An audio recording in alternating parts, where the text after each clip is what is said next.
Let's see how to record when a business pays $100 of wages to its employee. I'm going to start with what the company gives up. There are times when one side of the get versus give up is easier to see, and once you start recording your entry with the side that is more obvious, the other side may become apparent as you move along. So let's go ahead through what the company gave up was cash, and that's an asset, which then, if you think about it, down goes assets because we're giving up cash. Now, why did we give up cash? What did we get in exchange? Well, what this employee has done is has provided us a service, us being the company.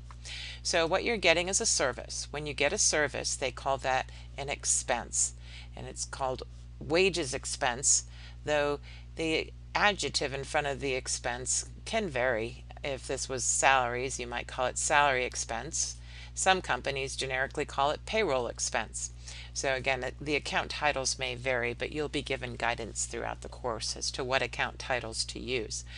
Wages expense is a shareholders equity account. Remember, REDS, revenues, is a shareholders equity account. E is expenses, and D, dividends, and S, stock. REDS are the four elements that affect shareholders equity. So what direction does it affect shareholders equity? Well, wages decrease shareholders equity. In other words, down goes shareholders equity. We have more expense, but the effect of expenses on shareholders equity is to decrease it, and that's because we have decreased the shareholders wealth. So again, the expenses is when you get a service or you consume an asset.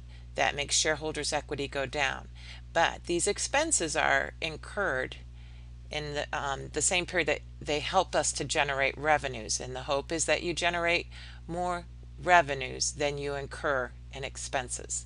And so far for this company, we have generated more, or the company has generated more revenues than it has incurred in expenses and is hence profitable, has net income.